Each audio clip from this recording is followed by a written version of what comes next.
Warahmatullahi wabarakatuh. Ketemu lagi dengan saya Muharman Lubis. Kali ini kita akan membahas modul 2 terkait dengan Big Data Implication ya dalam mata kuliah analisa bisnis dan data perusahaan.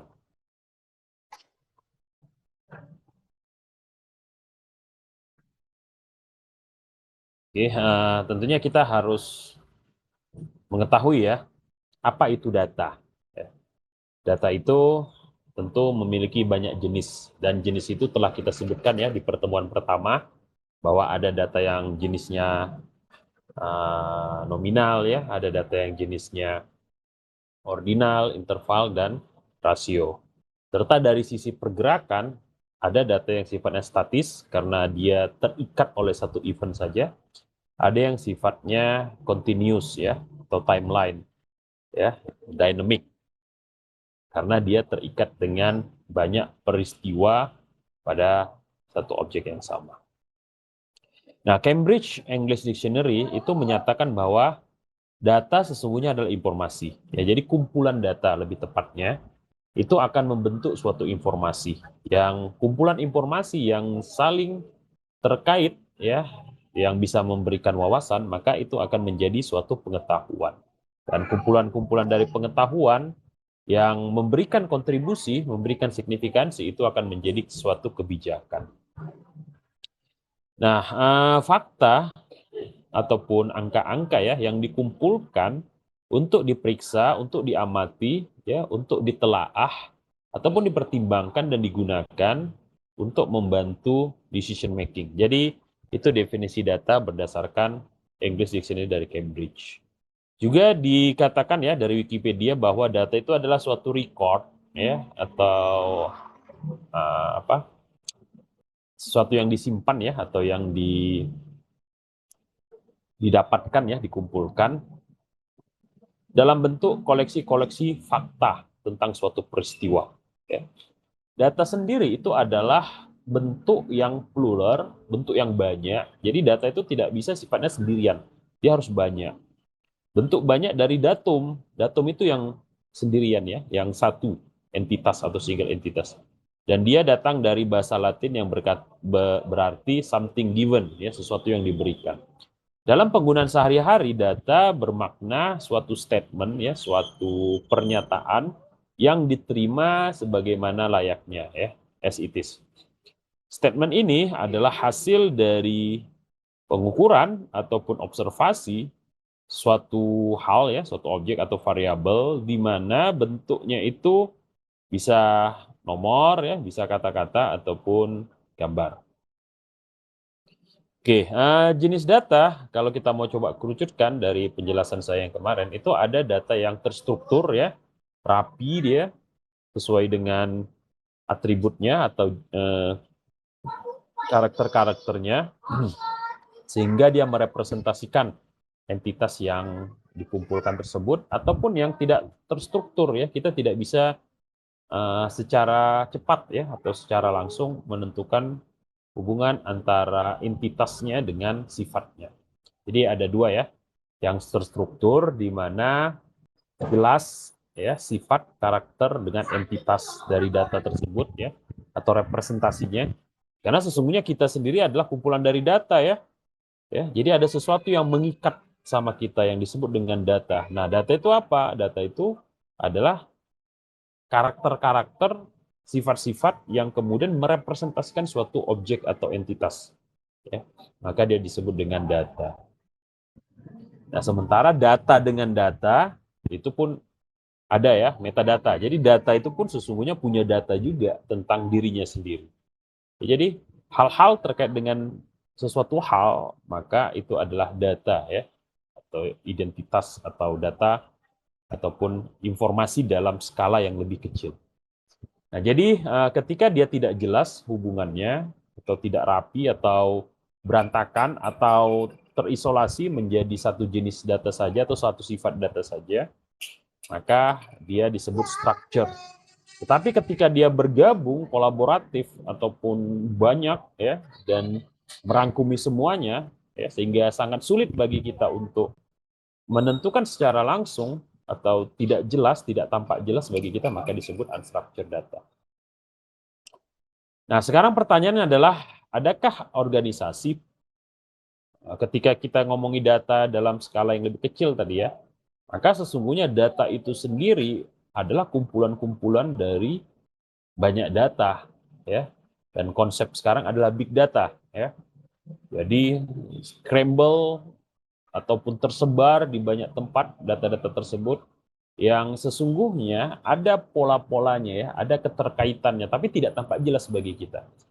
Nah, disinilah kemudian ada opportunity, ada peluang. Nah, pertanyaannya ini adalah bagaimana kita melihat ya kumpulan data-data yang sudah tersambung ini, di mana kita sekarang kan tersambung oleh suatu jaringan ya. Ya, jadi walaupun kita terpisahkan secara fisikal boundary, tapi secara virtual kita terikat oleh jaringan. Nah, bagaimana perusahaan bisa memanfaatkan ini atau ada nggak inisiatif? Nah, ternyata tidak semua perusahaan berpikir ini sebagai opportunity. Ya, ternyata di sini ada ya sekitar 32 inisiatif, 32% inisiatif dari perusahaan. Kemudian ada 31 yang consider ya, yang sedang mempertimbangkan, dan ada yang sudah komplit ya, sudah mengutilisasinya. Ya, dan ternyata ada sekitar 9% perusahaan yang sama sekali tidak merasa bahwa inisiatif dalam big data itu bisa menguntungkan atau ini bukan sebagai peluang. Ya, overall arahnya sudah ke sana ya. Kita lihat inisiatif-inisiatif di sana ternyata memang sudah dipertimbangkan oleh banyak perusahaan. Nah, sekarang kita coba ramu ya. Kalau kita sudah paham apa itu data, sekarang kita ngomongin tentang big data. Nah, big data itu merujuk kepada large amount ya. Jadi kuantitasnya itu sangat banyak ya, yang bahkan mungkin jari jemari kita itu tidak bisa menghitungnya ya secara langsung. Atau memang ya secara definisi umum juga kita tidak bisa mengetahui sebanyak apakah data yang telah tersebar ya. Kita cuma bisa estimate bahwa ada sekian data ya, sejumlah data di sana. Ya, dan ketika kita coba menghitungnya, salah satu kesulitan menghitung jumlahnya itu adalah karena jenis-jenis data yang berbeda-beda ya. Ya, kalau tadi sudah disebutkan ada jenis data interval ya, ordinal ya, nominal dan sebagainya. Tapi di sini kita nggak tahu ini jenis data apa. Kenapa? Karena kita tahu jenis datanya ketika kita melekatkan suatu konteks kepada data tersebut ya. Maka kita bisa tahu, oh nilai 7 yang dimaksud di sini itu maknanya bukan seperti 7 gitu, berarti nominal dan seterusnya. Jadi kita nggak tahu konteksnya, makanya agak sulit untuk mendefinisikan ataupun menghitung jenis-jenis data tersebut. Dan kadang-kadang bisa saja interchangeable. Apakah ini data yang redundant, apakah ini data yang duplikat, dan sebagainya. Kompleksitas ini ya itu membuat atau menambah kesulitan ya, kesusahan di satu sisi, dan juga data-data tersebut belum diproses karena dia tidak terikat dengan konteksnya. Nah, big data adalah hal tersebut ya. Jadi suatu koleksi atau kumpulan data yang sangat banyak yang sifatnya kompleks dan tidak diproses. Nah, sekarang company menggunakan big data untuk membuat bisnis mereka menjadi informatif ya, dan membolehkan mereka mengambil keputusan bisnis dengan enabling ya, dengan memanfaatkan data scientist, terus kemudian para pemodel terkait dengan analisanya ya, dan juga profesional-profesional untuk memanfaatkan ya, atau melihat, mengobservasi dan mengambil keputusan, menganalisa ya large volume dari data-data transaksional tadi. Ya, jadi analoginya adalah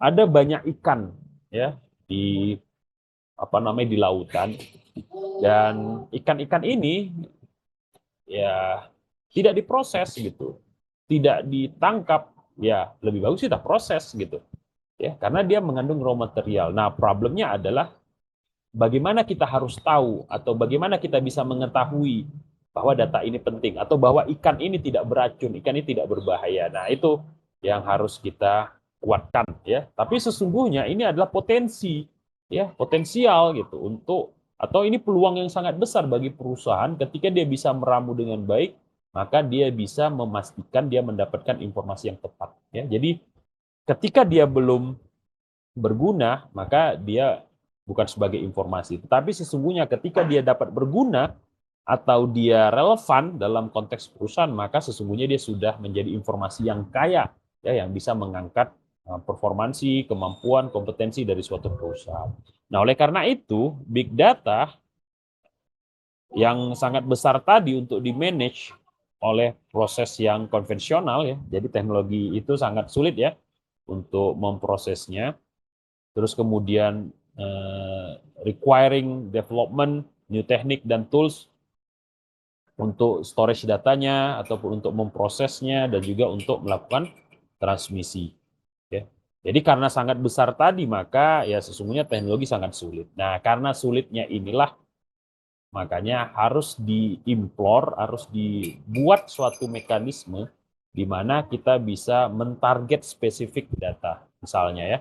Atau kita berusaha untuk melakukan simulasi, atau kita melakukan eksperimen dengan mengambil parsial-parsial dari data tersebut, sehingga kita bisa memprediksi kemungkinan-kemungkinan yang besar. Jadi poinnya di sini bukan menguasai keseluruhannya gitu, tapi memanfaatkan mana yang tepat gitu, mana yang bermanfaat bagi kita. Sama seperti kasus tadi ya, di lautan yang sangat banyak ikan tersebut, tentu agak mustahil bagi kita untuk menguasai seluruh lautan tadi sehingga kita menjadi penguasa atau menguasai seluruh ikan-ikan tadi ya.